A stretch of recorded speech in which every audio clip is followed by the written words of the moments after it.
2021, 21 especialistas convidados para oferecer reflexões a respeito dos caminhos para o desenvolvimento econômico do Estado do Rio de Janeiro. Hoje, quem está aqui comigo é a Júlia Zardo, gerente de ambientes de inovação da Firjan. Oi, Júlia. Olá, tudo bem? Boa tarde.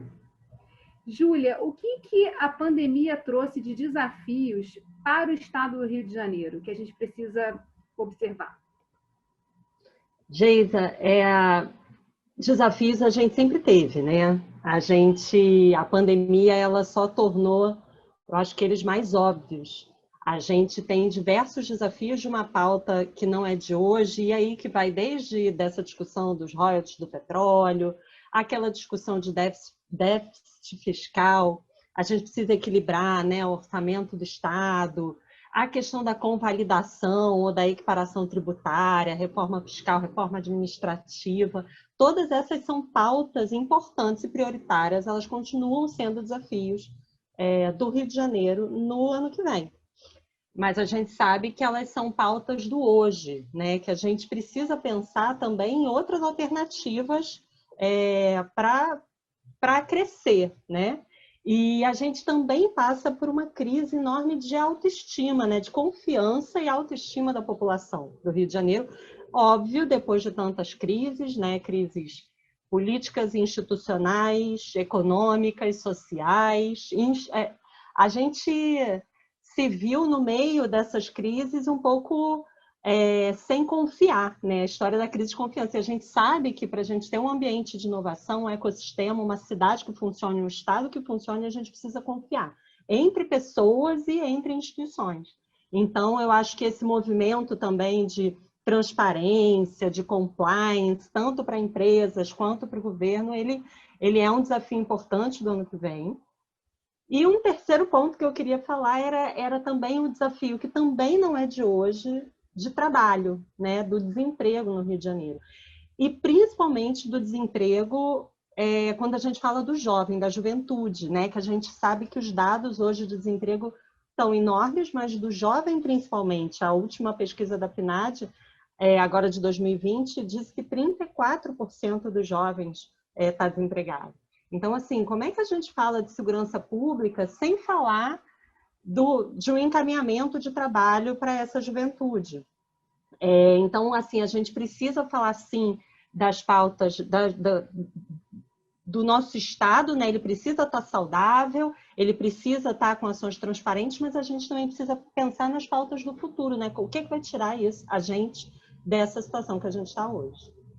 Uma das contribuições da Firjan, mais recentemente, com a inauguração da Casa da Firjan, foi justamente criar um think tank, um espaço de pensamento e reflexão sobre esse futuro, com várias discussões interessantes, né, que começavam a conectar de que forma a indústria poderia ser mais inovadora, quais são as macro tendências que estão aí no mundo e que precisam ser conectadas também com o nosso modo de viver e de produzir.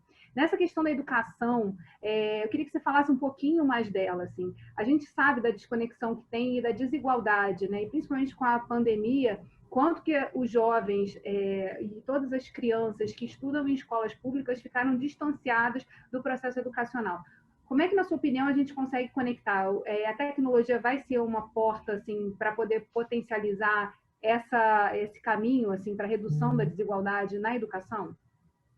Geisa, sem dúvida. Assim, é claro que toda essa transformação digital na educação, ela não nos pegou de surpresa, né? Isso era um movimento que já vinha acontecendo. É claro que o escopo do nosso país, o escopo da educação, tanto a educação fundamental quanto, enfim, profissional, ensino superior, elas têm desafios diferentes, a educação pública e a privada têm desafios diferentes, infraestruturas diferentes, mas ela é um caminho fundamental justamente para essa discussão do trabalho, né, da juventude, porque, por exemplo, o mercado de jogos, mercado de games, que a gente sempre ouve falar que dentro da economia criativa, um dos maiores mercados é esse. Inclusive, na última pesquisa da Firjan de economia criativa, a gente viu que os empregos, onde a gente mais gera empregos hoje, são nos empregos que usam dados, tecnologia, inovação. né? Porque as empresas, elas estão abrindo, elas estão se transformando digitalmente, grandes e pequenas empresas, então elas precisam de um trabalhador criativo, que vai ouvir cliente, conectar com base de dados. Esse trabalhador, ele precisa ser formado, né? Então, aí, tanto para as áreas da indústria tradicional, quanto para, por exemplo, para a área de game que eu falei. Agora, eu peguei uma pesquisa outro dia que falava que em março, o consumo de jogos no mundo, em março de 2020, ele representou 10 bilhões de dólares no mundo. As pessoas, elas estão em casa, principalmente agora, e elas precisam, né? As telas viraram as janelas das pessoas, e os jovens, eles estão muito conectados nessa linguagem, nessa lógica. Eles sabem usar, eles já usam isso, eles já têm a ferramenta ela se democratizou, né? O celular, ele hoje é muito simples, a banda larga, a gente tem diversos projetos, é um problema ainda, há necessidade de infraestrutura, mas a gente já tem acesso, ou privado ou público, em diversos lugares. Então, assim, essa saída, eu acho que para os jogos, para a capacitação da juventude nessa linha, ela é fundamental porque há demanda, porque há necessidade de programadores, e isso é um emprego que o jovem se reconhece hoje, né? Então, assim, é claro que o Senai, por exemplo, já tem capacitações nessa linha mais digital. A gente tem diversas ONGs no Rio de Janeiro que fazem um trabalho de capacitação, de inserção dos alunos nesses cursos. O problema é que esses cursos, eles não são curtos, né? Eles não são cursos de curta duração. Eles são mais longos, você tem que aprender a linguagem. Então, a gente precisa ter programas um pouco mais de longo prazo. E aí a gente já tem escolas, por exemplo, do governo do estado, que tem essa lógica, mas eu acho que esse caminho, ele é sem retorno, né? Júlia, como é que a gente conecta? A gente sabe que o Rio de Janeiro é rico em termos de ecossistema, tem todas as instituições aqui que precisam, né, para dar esse impulso em direção ao futuro, e a gente tem os jovens que precisam ser capacitados e conectados nessa nova realidade. Qual é a resposta, qual o caminho que a gente pode fazer para interligar essas ações e fazer com que, de fato, a gente consiga incluir os jovens nessa entrada pela dor, né, pela pandemia no século XXI? Geisa, eu acho que a resposta para isso são as redes, né? A gente acabou de falar que a gente tem um momento de crise de confiança, e isso dificulta as redes, com certeza, né? Para eu me parcerizar, a gente precisa ter uma visão compartilhada de futuro, né? Para a gente buscar junto. E eu acho que a gente tem algumas instituições no Rio de Janeiro hoje que estão perseguindo esses consensos produtivos. O Fórum é uma dessas instituições, né? A gente está trabalhando na Casa Firjan, tentando achar esses consensos também no que diz respeito à inovação, a futuro, para onde a gente quer ir. Mas eu acho que as redes, elas são fundamentais. A gente viu agora, nessa situação de pandemia, algumas iniciativas de grandes empresas que criaram plataformas, por exemplo, para o apoio aos microempreendimentos.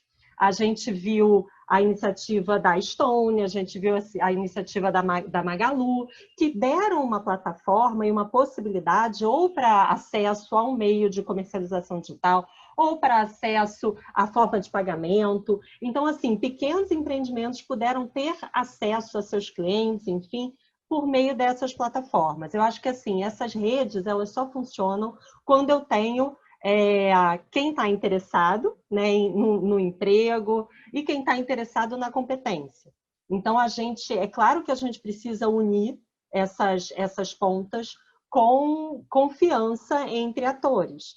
E isso é uma discussão enorme, né, quando a gente fala inclusive de redes globais. Hoje, as nossas redes, elas estão esgarçadas no nível global, né? Redes globais de valor versus o que a gente consegue fazer, setores estratégicos. A gente tem até uma discussão na Alerj aí, que o Fórum tem puxado, de complexo industrial da saúde, né? Então, assim, a pandemia, ela nos mostrou diversas coisas que já eram problemas, já existiam aqui para a gente, só que agora a gente tem uma urgência para resolver, né? Então, acho que as redes são uma resposta tanto para os jovens que têm que acessar o trabalho, quanto para as empresas que precisam acessar o mercado consumidor, e a gente precisa de instituições que façam esse meio do campo mesmo, e coloquem essas coisas numa mesma plataforma. Uma das questões, né, que sempre surge quando se fala de inovação é aquele caminho de você fazer o mínimo produto viável, botar no mercado e ir ajustando de acordo com o uso, né, entendendo o processo como uma construção permanente. Uma das coisas que a gente aprendeu nesse processo da pandemia também, aí falando institucionalmente, foi que a gente precisou baixar os muros, né? Começou a ter que se integrar mais e a conversar mais. Esse aprendizado, ele, na sua opinião, ele ajuda a criar esse espaço de maior confiança, que na verdade é fundamental, segundo a sua própria visão, para que a gente possa passar para o século XXI construindo as soluções que a gente já sabe, para os problemas que a gente já conhece, mas que se potencializaram? Com certeza, com certeza. Porque a gente teve, por exemplo, na Firjan, uma experiência super positiva em relação a isso, em relação à rede. Quando a gente precisou, lá ainda no início, em março, os médicos começaram a dizer, olha, a gente não tem EPI, não tem equipamento de proteção suficiente. Como é que a gente vai fazer? Porque a gente dependia lá daquelas redes globais, né? E aí a gente rapidamente, por causa do ecossistema que já existia de conexão universidade, empresa, a comunidade maker, né, do estado do Rio de Janeiro, a gente conseguiu se organizar para resolver, por exemplo, vários problemas de EPI. Tanto para a produção, porque o médico pede, chega na universidade, a universidade consegue fazer o protótipo, mas precisa da escala da indústria. Então, aconteceu, né, essa rede funcionando super bem, e não só na capital, no Rio de Janeiro, mas em outras cidades também do interior, Nova Friburgo, como sempre, assim, mostrando o associativismo funcionando, Valença, enfim, vários lugares do Rio de Janeiro se organizaram, usaram as estruturas dos seus Fab Labs, Makerspaces, para conseguir produzir, tiveram voluntários produzindo, e eu acho que uma outra conexão importante foi a conexão de doações, né? Assim, a gente conseguiu ter tanto empresas quanto pessoas fazendo doações. Então, a gente teve um programa, por exemplo, na Firjan chamado Resiliência Produtiva. Como é que as empresas conseguiam continuar produzindo e mantendo os empregos, né, das pessoas, conseguir continuar vendendo, e ao mesmo tempo, como é que elas conseguiam dar conta, né, pelo papel social da empresa de responder a um desafio que a sociedade precisava ali naquele momento. Então, assim, diversas empresas que tiveram que passar por um processo de reconversão industrial, a gente falou até muito sobre isso lá na casa, e precisaram se adaptar. Né? Então, assim, essa rede, ela funcionou porque já existia um capital social, já existia um grupo de pessoas pensando nessa visão compartilhada de futuro que conseguiu se acionar. E aí, quando se aciona nesse momento de pandemia, eu acho que vem o foco da urgência, mas não só da urgência, da relevância, né? Que problema fundamental eu quero endereçar? E aí a universidade, que é muito criticada muitas vezes por esses muros, né? Às vezes intransponíveis, a pesquisa não consegue chegar, por exemplo, na extensão, na sociedade. As empresas, que muitas vezes são criticadas por olhar qual é o produto que vai me trazer benefícios e não necessariamente o que a sociedade está precisando naquele momento. Então, assim, todas essas críticas, elas foram postas na mesa e elas tiveram que se reposicionar, que se adaptar. Então, acho que essa atitude adaptativa, essa mudança de atitude é uma herança positiva que tem que ficar dessa situação de pandemia para a gente, né?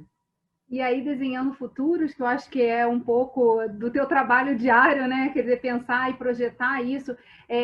Quais seriam os caminhos, né, para a gente pensar em novas gestões que estão iniciando em 2021, no olhar que precisa ser endereçado também a essa relação do Estado com as cidades, como que a gente pode se organizar e qual agenda é importante não ser esquecida, né? Quais são os pontos que a gente tem que ticar ali para pensar nesse futuro e na reconstrução econômica do Rio de Janeiro? Geis, eu acho que dentro do que a gente está conversando, né, a gente já está falando sobre isso, essa mudança de atitude fundamental, tanto, né, dessa atitude colaborativa, mais transparente, do compliance, da possibilidade de acompanhamento social, de compartilhamento de decisão, de ética, né? Isso tanto para as empresas, com esse foco de ESG que a gente está vendo, né? Do triple bottom line, a gente tem que ser responsável socialmente, ambientalmente, tem que ter uma governança transparente tanto para as empresas, isso agora é valor de mercado, está dado, né? Quanto para o governo, né? A gente tem aí as leis todas, responsabilidade fiscal, essas coisas todas, e a gente precisa ter acesso, né? Para que essa confiança retorne. A gente precisa reconstruir essa confiança entre as pessoas e as instituições, entre os 3 governos, essas coisas dos 3 poderes, essas coisas todas. Então, atitude colaborativa e uma atitude adaptativa. Porque nessa situação de pandemia, a gente teve grande empresa falando assim, eu não consigo responder rápido porque eu sou grande, eu sou lento, eu tenho processo, eu sou burocrático, eu tenho que ir lá na matriz internacional. A pequena consegue resolver, porque ela é pequena, ela é ágil, ela consegue fazer MVP, como você falou. Mas a gente também teve situação da pequena empresa falando, não, eu não consigo, porque eu não tenho recurso, eu não tenho equipe qualificada, eu preciso de rede, eu preciso de infraestrutura. Você que é grande, tem dinheiro, tem gente qualificada. Então, assim, é uma atitude adaptativa, não é o porte, que não foi o porte que definiu sucesso ou insucesso das ações das empresas, por exemplo, durante a pandemia. Foi a atitude, né? De tentar, o famoso tentar fazer do limão uma limonada. Tentar, por exemplo, transformar todo o polo lá de moda íntima de Friburgo num polo que produz hoje EPIs, né? Que usa tecnologia, por exemplo, isso é um desafio que precisa ser endereçado super, né? Que é a inovação. Falando de inovação, a gente falou de rede global versus setores estratégicos, a gente precisa focar no desenvolvimento tecnológico, a gente precisa parar de olhar inovação como custo e voltar a olhar como investimento, né? Então, assim, são coisas que a gente não pode perder de vista, além dos setores, por exemplo, criativos, estratégicos para a juventude e para a geração de emprego. Acho que são todos esses que a gente precisa olhar no ano que vem. Muito obrigada, Júlia, por ter aceitado o convite de trazer mais um tijolinho para essa reflexão a respeito de como é que a gente retoma aí as rédeas do desenvolvimento do Estado do Rio de Janeiro.